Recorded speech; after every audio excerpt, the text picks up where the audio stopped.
Hello chess folks, welcome back. Today's video is simply going to be an epic version of chess improvement. Today we are going to discuss 3 critical positions. I'm going to discuss how a pawn can be reached to the last rank and how to think, what is the think process. We are going to look at 3 critical games played by all the top players. Maxime, Duda, Ding, Magnus Carlsen, including Magnus Carlsen. And the games are simply excellent. And you're going to simply love the game, and after watching the game, your chess improvement is simply going to be increased by 100%. So it's going to be an epic version. So till then, stay tuned and keep watching OneShot Chess. So in the first diagram, we have a game between Ding Liren versus Jan-Krystof Duda. Ding is playing with the white pieces, and we are going to look from the Ding's point of view. In this particular position, Ding played the move d5. First of all, what's happening in this position? White is having 6 pawns, black is having also 6 pawns. Materially, the position is equal, but positionally, the position is also equal, but it's going to be interesting to look in the practical terms of view at the place of engine. So here, Ding played the move d5. And the idea is pretty simple. The rook is opened up, so he wants to open up the position by playing the move d6 on the next move. You want to push the pawn. So after d5, black is having 3 options to capture the pawn, with the knight or with the pawn. Capturing with the knight is it's a fine move. You can capture the knight with the knight, and after knight takes, the game can be continued very normally. But after d5, Jan-Krystof Duda decided to capture the pawn, which also looks pretty sensible. You are basically now connecting the pawn. Now there is no weak pawn on e6. So it looks pretty sensible, and it looks like the bishop will move. Or even if the bishop can't move because the queen is pinned, black's idea could be to play bishop e6 and stuff like that.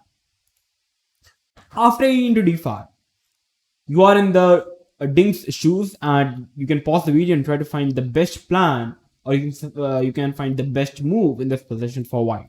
How will you try to continue the position if you are in the Ding's shoes? Okay, so the right move is to play the move e6. And the e6 move, at the first point of view, it looks like a bad move. It looks like, it's a good move, but it looks like you're basically weakening up the dark squares. But guess, if you're having the darker bishop, so you don't need to worry so much about the dark squares. Because we have the dark square bishop, so there is no worry to take note of the dark squares. After e6, white is grabbing more space, and only 2 squares are remaining to get a new queen. And the e6 pawn is now limiting the bishop on c8. So after e6, black continued with the move bishop to d6. Normally to hit the queen. And here, white played the move queen h3. Ding could have also continued the game with bishop to f4. But after the best move rook b7, black is more or less comfortable in this position. It's an equal position. The idea could be to play c6 and take control of the 7th rank. So Ding played the move queen h3, which is very comfortable. In practical terms of view, you are putting the queen on the same file as the king. After queen h3, black played the move queen f6. The reason is quite simple. If you try to, at the first glance, if you try to capture the bishop, here comes the move knight to g5. Threatening mate in 1, and after pawn push, we simply have knight f7 check, takes, and now rook e8 is also coming in. So it's already losing position for black. That's the reason black played the move queen f6, so that after knight g5, black is having the move h6, and after knight f7, black can happily give the rook and get the knight and the pawn. That is the reason white first, what's happening after queen f6? After queen f6, black is hitting the bishop, also hitting the knight on c3. So at the first glance, it looks like how will Ding be able to continue the position? Because now the 2 pieces are hanging, and he can't really protect both of them. So here, Ding really find a best shot in the position, which is to play the move knight to b5. Giving up the piece, and it's a brilliant move at the first glance, because after knight b5, black is kind of forced to capture the bishop, and now comes knight into d6. You have to capture, and now comes the move e7, pushing up the pawn, and also hitting the rook. The rook is forced to block, and here comes the move knight to g5. And after knight g5, the point here is white is threatening mate. Black has to play queen g6. If try to play the move h6, that's exactly what white wants. And now white is going to play the move queen to h5, hitting the rook. And now even rook into e6 is coming up, because after queen takes knight to f7 is deadlocked. So many things are happening. That's the reason queen to g6 was the most precise move. But here in comes rook into d6, sacrificing the rook. You can't take because of knight f7. Sorry, knight f7 also wins, but okay, it's a checkmate hanging. So it's a basic theme also known as deflection. Black have to push the pawn, which is pretty sensible. You are hitting the queen, and here white played the move queen to h4. There is an amusing draw available after rook takes, bishop takes, knight check, and white can repeat the position. But okay, it's an equal position, but practical terms of view, white is having a strong pass pawn, but in the same case, white is also piece down. So yeah, queen to h4 was played by Ding and not accepting a draw. And now the queen is hanging, so he has to do something. So black played the move queen b1. Idea is to capture the bishop and make the white king. White played the move rook e1, a very subtle move, bringing the rook back first. Bishop to f5, developing the piece. And here, okay, black could have given some resistance after bishop d7. Everything is protected by a thin of thread. But bishop to f5, and here comes the move rook e8, allowing rook e8. If the bishop would have been on d7, rook e8 wouldn't have been possible. After rook e8, the idea is pretty simple. White wants to capture the b8 rook, and after rook takes, e8 is the queen. Black played the move bishop g6, trying to cover up the e8 square. Rook takes, and now comes the move queen into f4. A very subtle move. Idea is to simply capture the rook, and also queen f8 is hanging up. You can't really defend it with rook e8 because queen f8 simply wins the game for white after takes. So black has to play the move rook g8 in order to stop any checks. And here comes the move knight f7 check. Black is forced to capture, queen takes, knight comes, and here we have a new queen. And here knight f6 was played, a single move was played by Duda, but after bishop g5, it was all over. The queen is hanging, bishop into f6 is incoming, and the game is over. Even queen into, like if you try to move the queen, I can even simply give away the queen, and after king takes, rook e7 check. King h8, and here comes bishop into, and it's a mate. So yeah, a very instructive game played by Liren in order to beat Jan-Krystof Duda. You can just simply sense the power of a pass pawn. You just need to calculate. A pass pawn can be very efficient if you know how to push it correctly and when to push it at the right time. So this was our first diagram. So now let's move on to the second diagram. Okay, so we have the second position on the board. It's a game between Peter Leko versus Maxime vachier-lagrave, and it's a very interesting game. Maxime is playing with the black pieces, and Peter Leko is playing to play. And if you try to count the material, black is a full rook down. So what black does here is, Maxime first played off the rook and played the move queen h2 check. And here we have a repetition. Not a repetition, but after king f1, if Maxime wants, he can really repeat the position. It looks like at the first glance that after repeating the position, why white isn't running away like after here. But again, the point here is after king queen g2 check, king here, bishop h6 check, king here, and many checks are coming up, and it's going to be game over for white as the rook is hanging. That is the reason white is kind of forced to make a draw. So like, if there is any player, I guess, at the place of Maxime, he would have simply agreed to a draw because black is simply a rook down. But the asset that Maxime was seeing in this particular position was the pawn on b2. It's only one square away. But many players think like the queen and the rook is really covering it. So how can black really able to make a queen? Because black isn't having any knight or the bishop which covers the square of b1. But here comes the fantastic move. Bishop f6. The point of Maxime is very concrete. The queen and the rook is kind of paralyzed in covering the b1 square. You can't really capture the b2 pawn because of the bishop preventing it. The knight is pretty dull on c6, doing nothing. And now black is always having this idea of perpetual, so there is no problem. White's king is extremely weak. And after bishop f6, the point here is, if I try to trade off the queens, like the idea is to take with the king, and white's winning.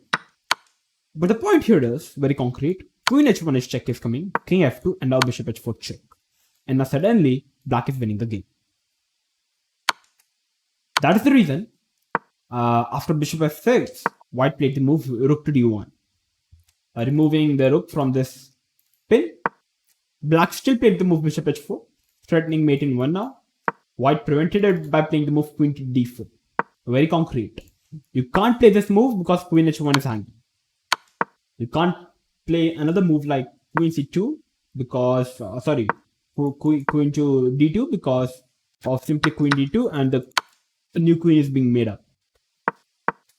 That's the only move you can play, which is to play the move queen to d4 in order to prevent the mate. Bishop to g3. The idea of Maxime is very concrete again. He wants to push up the pawn, but he can't really because after rook takes queen check, the queen can't really come in between because it's mate. White will move the king, and after queen takes rook, the bishop is hanging on h4. That is the very reason Maxime first played the move bishop to g3 in order to remove the bishop from this file, from this rank. And now his idea is to simply push up the queen. And white played the move knight to b4. Like white can't really do much. You have to give up the rook, or else there's no other option. You can't move the queen because the mate is hanging up. So you must play this move, queen, and basically we have this position. And now, when the dust settles, you can see how Maxime, if you count the material, Maxime is simply a pawn. Maxime is having 3 pawns versus 2 pawns. And finally at the end, black emerged to be a clean pawn up, and in the end, after a couple of moves, Maxime was able to win the game because white's king is extremely weak in this position. So Maxime tried to push up the pawn slowly and steadily. It's still not an easy end game to win, but yeah, in the end he's Maxime, and after being a 2 pawn up in this particular position, Peter Leko decided to resign the game, and Maxime won the game. So you can see how a great asset of a pawn on b2 was emerged to be a winner. Like many players in this particular position would simply agree to a draw, but Maxime fight on. He saw some calculation, he saw some strategy. Like the rook and the queen are simply paralyzed in defending the b1 square, and white's king is extremely weak. So he's having the draw in his hands, so why not push? So this was the second diagram, a very critical diagram. So now let's move on to the third diagram. Now coming to the third diagram, we have a game between Magnus Carlsen versus Harikrishna Pentala played in the YKMZ 2013. It's a very instructive game. Again, white is playing, Magnus is playing with the white pieces, and Harikrishna is playing with the black pieces. It's an equal position at the first glance. According to engine, though, in the practical terms of view, it already looks better because white is having everything he wants. Complete control of the complete harmony of the pieces, and black's pieces are all extremely passive. But it's equal because it's hard for white to break through. In this particular position, it's an important question. If you are in the Magnus shoes, how will you try to continue the position? How will you continue the position is the biggest question in this particular position. You can think and try to find out the plan for white to continue the position. And yeah, you can pause the video. Okay, so I hope that you guys must have had a nice deep thought, and you must have came up with some plans. Magnus played the move bishop to c5. The idea is pretty concrete. Basically, Magnus wants to stop these two pawns from being from running. So he played the move bishop to c5, pinning up the knight, queen, and the rook. And yeah, also covering the d4 and the c5 square from the pawn to stop the advancing of the pawns. Playing the move knight c5, also stopping the pawns, does not really work because of knight c4. And you have to move the knight again because rook into c5 is happening up. So after knight d3, there are some hope for black to push the pawns in the long term. So white played the move bishop c5, which is very concrete. And black played the move bishop to h5. The idea is pretty simple. It's a deflection because if you try to capture rook into b3, and now black can easily try to move the knight in the long term. Yeah. White wants to keep the pieces, which is a very common way. Queen c3, queen e8, queen to e3. A slightly inaccuracy. A move like rook f4 would have been better by Magnus because the reason is quite simple. White side is to play knight d4, followed by g4, and not allowing these two pawns to push. Yeah, in case of knight d4, you can simply capture, and after knight d4, still the position is very good for white. Bishop into rook can anytime happen. The pawn is very strong. The pawns are now weak. No more connected pawns. Queen to e3. We have queen a8, knight to d4, rook into bishop. Like the rook was hanging, and you must take the bishop. It's the best because if you won't take the bishop, if you try to move the rook away like over here, white would love to capture the knight, and here the c6 is falling apart, so it's not a good idea. So you must take the bishop and get some counterplay with knight e4, which was spreading the gate. Hitting both the rooks, knight to c6, knight into f2. The point here is, at the place of knight e4, knight c4 was much better, hitting the queen. The idea is very concrete again. After queen f4, queen check, rook f1, queen f7, hitting the rook. Rook into pawn, rook c8. And the idea is bishop e8, and now you can suddenly see the c pawns and the d pawn, connected pawn, can start rolling again. But yeah, knight e4 was played being materialistic. Knight to c6, knight into f2 takes, and now again the blockade is on. Again, you can't really push because now the knight have been traded. So yeah, you can't do much in this particular position. Black in no way in this particular position pushes pawns. So yeah, white is having 4 pawns. Black is the pawn up, but nothing is happening. So in the end, after a couple of moves, 1 pawn fault. Now the pawn is equal. Harikrishna tried to get some counterplay, but the c7 pawn is a big weakness, and the e6 pawn is the biggest asset of white. So eventually, after a couple of moves, another pawn dropped. And eventually, after a couple of moves, white went on to win the game. It's still not easy, but yeah, it's win. After bishop to c6, Harikrishna simply resigned because of knight into f6 coming up. You can't capture the queen because it's mate. And if you capture with the pawn, queen into d6, the queen is hanging up. You can even capture the pawn, it's still winning because the rook is pinned. It's simply winning. So yeah, that's the reason Harikrishna resigned. So this was the 3 critical diagrams. In this particular diagram, we basically discussed how can we stop 2 connected passed pawns, and what you must take care of when you are stopping 2 passed pawns. You must take care that your opponent's pawn must not push. Like whenever you are having a position like your opponent have a position like this, if the pawn would have been on d6, it would have been much better. But the pawn is on d5, so the you must just take care of the c5 square, and eventually you can stop both the connected passed pawns. And whenever you are having the passed pawns, try to keep the pawn connected like the pawn on d6, and push the pawn only at the right time when the pawn push is the most efficient. So these were the 3 critical diagrams we discussed. It was a bit of advanced knowledge. And I hope that these diagrams would have helped you to improve your game, to gain some more knowledge about your chess skills. If it did, then make sure to like the video and make sure to share this video with everyone. And make sure to click the notification bell, because whenever I would upload a new video, you will simply get notified.